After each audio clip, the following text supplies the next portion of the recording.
a bit of news that happened this past week. StarWars.com reported that in the Star Wars month of May, we will see a 5-issue Marvel run covering Obi-Wan's life from his days as a youngling all the way to and possibly beyond the Clone Wars. And that'll be written by Christopher Cantwell with art by, you love to see it, Ario Antonito again. He's currently, of course, wrapping up High Republic number 15. So he's going to move on to this story about Obi-Wan Kenobi. Check out these covers. There we go. Yay. We got Obi-Wan like and Qui-Gon. Got a shout out covered by the master of covers, Phil Noto, a very young Obi-Wan and Qui-Gon. Joel, what do you think of this cover here? Oh, it looks lovely. I look at Obi-Wan looking like a teenager with his master. Who knows? Maybe there might be a bit of Satine. Who knows? Maybe that always comes up, right? We got to think about that too. Another cover again by Phil Noto, bridging the eras, bridging the gap. I think this has to talk about, Joel. You've talked about synergy between paper and screen, and at least some connection to the Disney Plus series that has been leaked. We're getting in May potentially, if only to capitalize on the ramped up attention that the character is about to get, kind of like the way Marvel actually does this in Marvel Comics MCU, where when a film comes out, when a show comes out, they actually do release a new comic book run in the Marvel Comics universe. So I can't but help, to even go be honest, I can't but help but hope it represents a newfound synergy, like you mentioned with the Aftermath trilogy.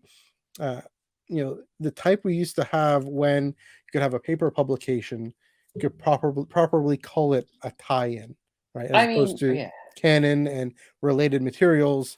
I don't expect Deborah Chow's story to be bound by the events of this comic, but we could see hints and storylines and characters that are inspired by the show. If you have to consider the production of these things, the script probably was finished way before this comic got written.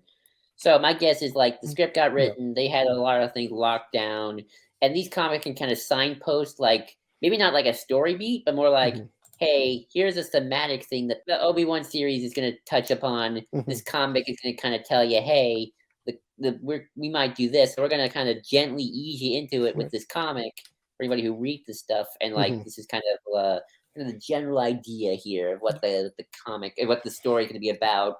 Thematically, at least, and maybe like there's a tie-in, like maybe something gets mentioned in in the Obi-Wan movie that's going to be expanded upon in the comic.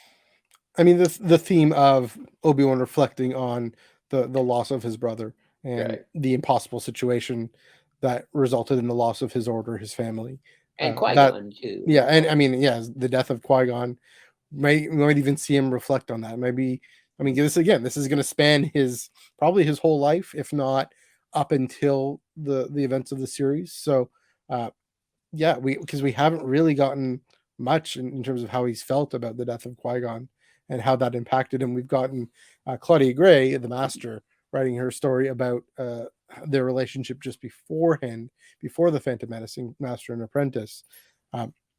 This is going to dive in. I'm going to read this.